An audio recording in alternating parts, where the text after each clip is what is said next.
Welcome back to the Office Marketing Podcast with Mike Swigert, the podcast all about sales tips, mindset, and value bombs. 5 questions to help make your day more productive and learn a thing or two. Here is your host, best-selling author, Mike Swigert. Hey everybody, I am here with Talie Jane from Talie Jane Interiors in Lake Tahoe, Nevada. And Talie is a awesome talent. She has a great background. She comes with great energy, and I'm super excited about having her on the show and sharing her story. Talie, thank you for jumping on today. Hi, Mike. Thanks for having me. Hey Talie, why don't we start off? Talk to us a little bit about your journey. Like, how'd you end up in Lake Tahoe doing exactly what you're doing right now? Well, it wasn't a straight path as life is. I started out in advertising. I have a master's degree from Boston University in advertising and worked in account management for 7 years in Chicago, Boston, and New York. Everything from Lancome and L'Oreal to La Quinta, Hyatt, and at the end, Corona. But realized after 7 years that wasn't for me. I really wanted to pursue my passion for interior design. And I decided to go back to school and earn another undergraduate degree in interior design in Chicago, which is where I'm from. And from there, I started Talie Jane Interiors. I came to Lake Tahoe. It was all about a boy, I guess, as they say. My husband was here and he imported me.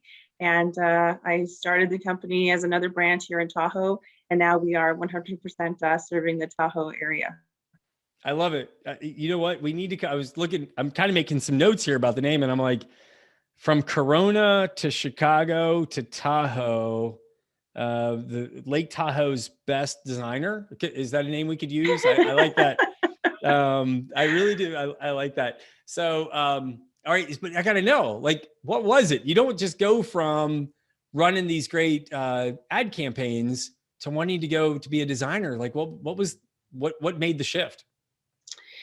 Well, I always wanted to do something that was a combination of business and creative, which is how I got involved in advertising in the first place. But it was just something that I had always enjoyed. I was, 8 years old going to the decorators show houses with my mom.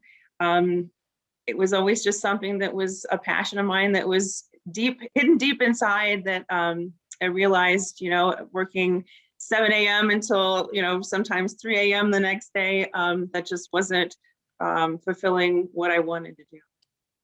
Well, what is it now that you've been into it now? Like, what is it that you love most about your job now?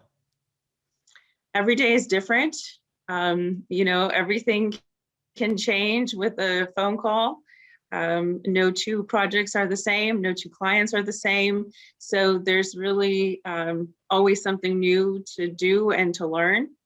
And again, just trying to be creative and bring ideas to clients that help them to solve design challenges. So we're really solving problems for our clients, which is done in a different way.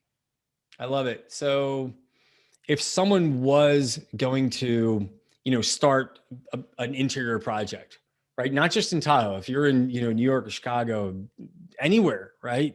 If somebody was going to start one of these projects and they're starting to formulate, like, where do I start? What's some advice you could give somebody that had a project like that coming up? I would say start to understand what your project scope is.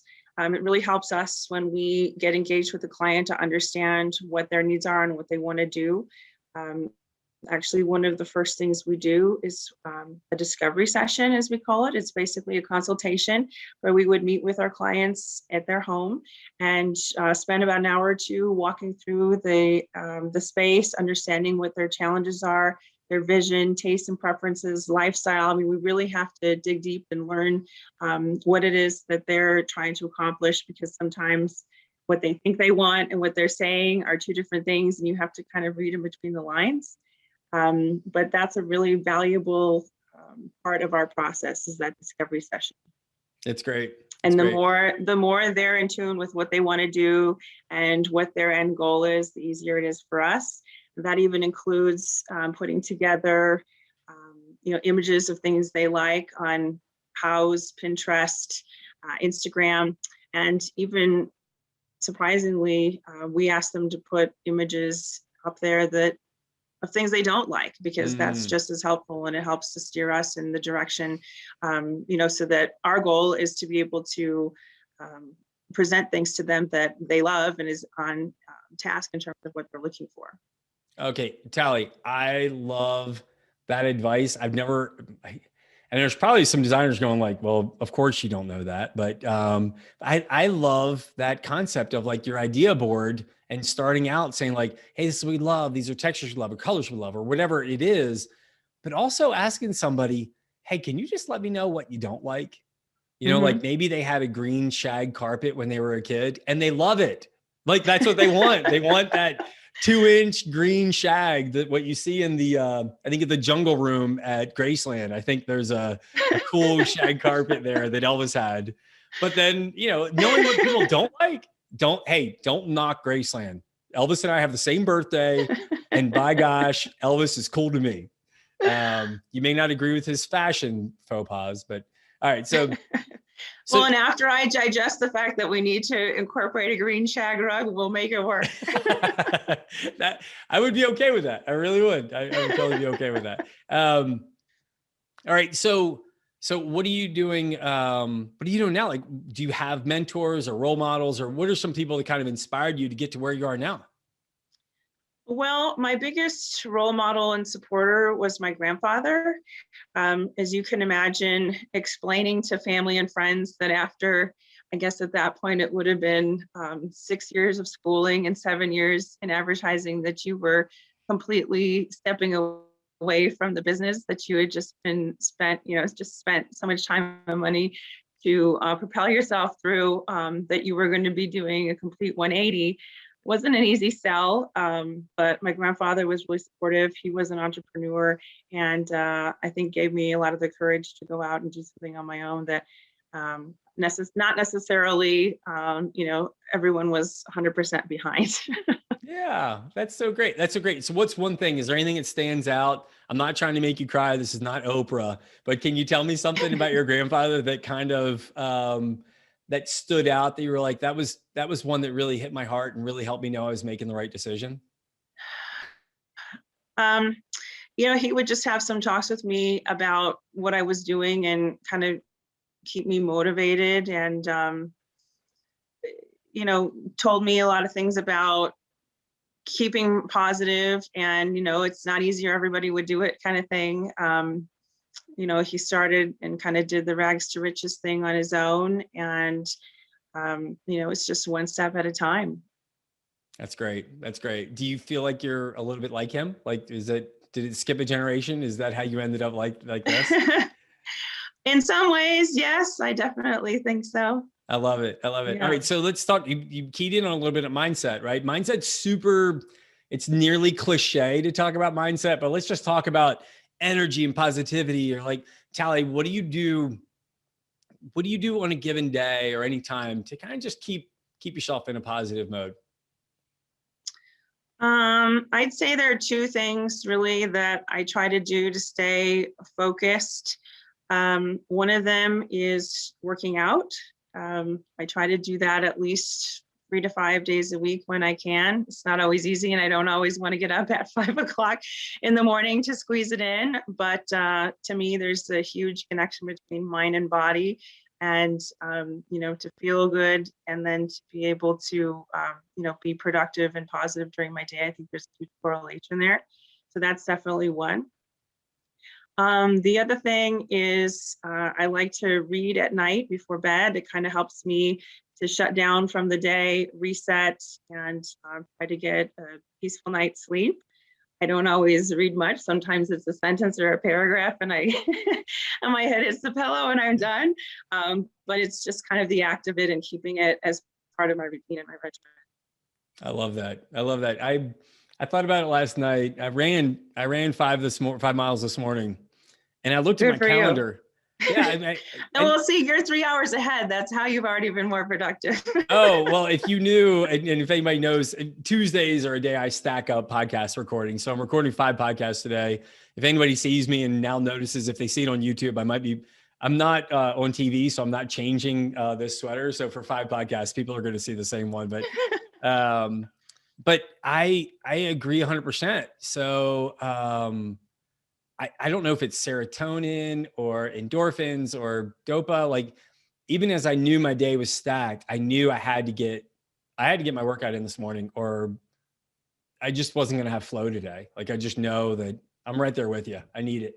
This episode of the Office Marketing Podcast is brought to you by Fusion Advisory. We help commercial contractors generate leads online profitably. Check us out at fusion-advisory.com. So you mentioned you're reading at night. Is there a book that's kind of hitting you that you're liking right now? Anything standing out? There's a book that I read recently, and I have to say, a lot of my time is spent with audiobooks since I'm in the car a lot, or I have a 2-year-old, so I also read a lot of children's books. Hey, girl, but one of my favorites that I read recently is actually called A Prayer for Owen Meany by John Irving. I don't know if you're familiar with it. There was a movie made in the late 90s called Simon Birch, which was loosely based on the book. So from that perspective, you may know a little about it, but it demonstrates that the journey is more important than the final destination or your end goal, and that really everything you experience over the course of your lifetime is important, relevant, and instrumental in really understanding the true value of your life. So I think it's a fantastic story told in a brilliant way, and I highly recommend it. All right, Natalie, I think what you just said was pretty powerful. Can you just kind of go through it again? Talk to us, the core meaning of the book. Say it again. It was really powerful. Go ahead. That everything you experience over the course of your lifetime is important, relevant, and instrumental in understanding the true value of your life. Yeah. I know someone turned me on to like the Power Now recently, and I've really tried to be here, like be here and enjoy here. And that's so important. That's really good. Yeah. Enjoying the process is so important.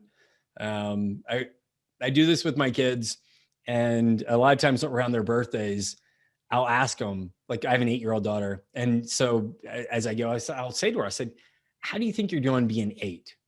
Like, how are you doing being 8? Because her job's not to be 9 or 10 or read at a 10th grade level. Her job is to be a great 8-year-old. Yeah. Right. And you have a 2-year-old. Your 2-year-old is not supposed to do quantum frickin' physics. Don't get me wrong. I have very smart kids, and they're doing just fine. I'm not underexposing them, but I'm telling you what, guys, being great at now. That's so cool. Thanks, Talie. That's really cool. And then can you share, is there a piece of advice that stands out that you'd like to share with everybody? Yeah, I think there's a couple pieces of advice that I've been given that are really relevant. And I guess I have to acknowledge that I struggle with trying to accomplish them on a daily basis myself. Yeah. But I do think they're worth striving for, especially in interior design, but I think in everybody's business and life as well. I would say learn to say no is a really good one. It's really hard to say no sometimes. You want to help everyone and design everyone's homes, but sometimes, we can't do everything all the time. And we actually have a waiting list now for clients that we want to help them, but we just have to say no right now. Wait, you have a 2-year-old. I'm sure your 2-year-old is really good at saying no. Unfortunately, yes, he is. Yeah. And I feel like that's all I say to him all day long is, no, don't do that. Don't touch that. Don't put that in your mouth. Yeah. The other one is work smarter, not harder. As a business owner, it's, again, easy to get caught in the weeds and just try to work harder. But I think sometimes it's best to take a step back and figure out how to work smarter and more efficiently. And then the last one, I think, is to try to have set work hours and stick to them. Again, as a business owner with a home studio, and I know most people are now working from home too, it's even harder to have that work-life balance.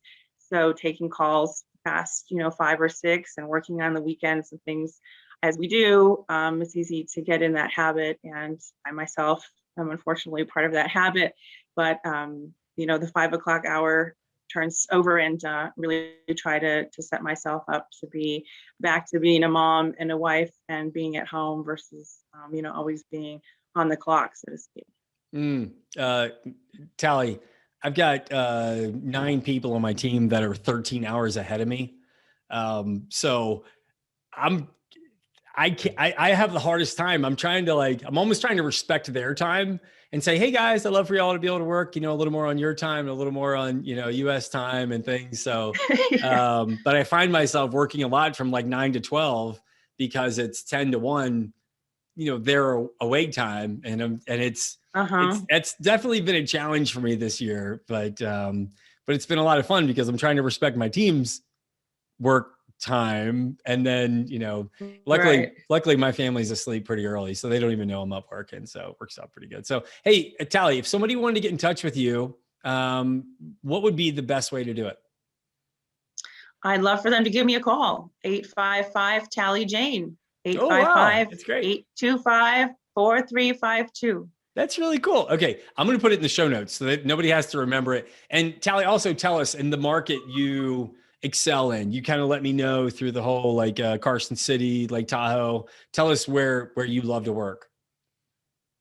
So we're located on the East Shore in Glenbrook, but we service all the areas around the lake, including as far as Reno, Carson City, and even up to Truckee.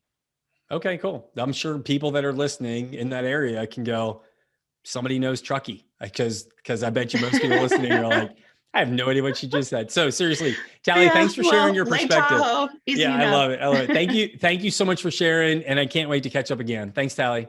Thanks so much, Mike. Thanks for listening to the Office Marketing Podcast. Be sure to join the conversation on our YouTube channel, LinkedIn, and Facebook pages. If you enjoyed the episode, head over to iTunes to subscribe, rate, and leave a review. Thanks for listening, and we'll see you next time.